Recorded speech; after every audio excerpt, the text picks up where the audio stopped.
नमस्कार. श्रीपादराजम शरणम प्रपद्ये. आज आपण 21वा अध्याय करतो आहे.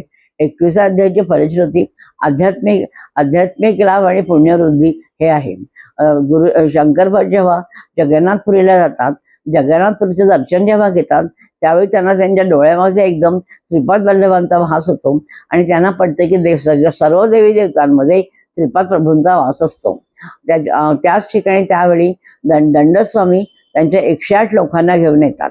ते लोक आल्याबरोबर त्यांना नमस्कार करतात. तर नमस्कार केल्याबरोबर लगेच त्यांची वाचा जाते. त्यांची वाचा केल्यानंतर ह्या लोकांनी श्रीपाद प्रभूंना गळ घालून त्यांची वाचा परत आणतात आणि त्याच्यानंतर मग पिठापूर म्हणून एक आहे गाव, तिकडे दंडस्वामी पुन्हा आपल्या 108 लोकांना घेऊन जातात आणि त्यावेळी ते दत्ताच्या मूर्तीकडे दर्शन घेतात. त्यावेळी ते स्वयंभू मूर्ती दत्ताची असते, दर्शन घेतात आणि ते सगळ्यांना सांगतात की हे मी दत्ताचा श्रीपाद दत्ताचा अवतार आहे, पण त्यांचा गर्व नष्ट करण्याकरता मी पृथ्वीवर आलेलो आहे. आणि असं म्हणतात पण ते, आणि दत्ताच्या मूर्तीपुढे बसलेले असतात आणि तिकडे श्रीपाद वल्लभ हे औदुंबराच्या झाडाखाली असतात. तर श्रीपाद त्यावेळी दत्ताच्या मूर्तीच्या तोंडातून असे भाताची शिता असे दिसायला लागतात. कितीही जरी पुसले तरी पुन्हा पुन्हा त्या भाताची शिता येतात. त्यावेळी त्यांना पडतं की श्रीपाद वल्लभांची शक्ती अपरंपार आहे, त्या आपल्यापेक्षा खूप जास्त श्रेष्ठ ते आहेत. मग त्याच्यानंतर श्रीपाद वल्लभ तिकडे येतात. श्रीपाद वल्लभ त्यांना म्हणतात की दंडस्वामी, तुम्ही पण एक महान तपस्वी आहात, पण तुम्हाला गर्व आहे.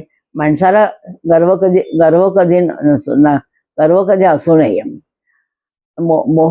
ज्यावेळी मोहाचा क्षय होतो त्याच वेळी माणसाला मोक्षप्राप्ती होते.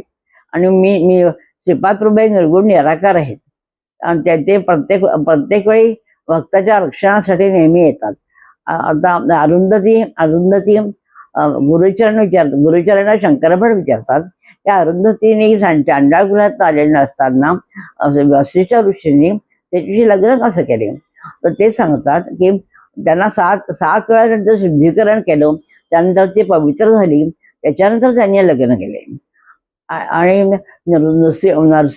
नृसिंहवर्मा नावाचे गृहस्थ असतात, त्यांनी ते संकटात असतात. त्यावेळी 2 नाग आणि मुंग्यांना मारून श्रीपाद वल्लभ त्यांच्याकडे पाठवतात आणि त्याच्यातून ते वाचतात आणि त्यांची सुटका होते. तर आणि त्यानंतर त्या नागांना जिवंत पण करतात, मुंग्यांना पण जिवंत करतात. आणि ते असं सांगतात की ज्यावेळी माणसाचा राहू खराब असतो त्यावेळी माणसाला अशा संकटाला तोंड द्यावं लागतं. आणि जेव्हा अशा संकटाला तुम्ही तोंड देता राहू खराब असताना, त्याच वेळी त्याला काळसर्पयोग असे म्हणतात. आणि हा काळसर्पयोगाचं निराकरण किंवा त्याच्यातून सुटका मी तुमची करू शकतो. श्रीपाद दिगंबरा श्रीपाद वल्लभ दिगंबरा, ब्रह्मा विष्णू महेश्वरा श्रीपाद वल्लभ दिगंबरा.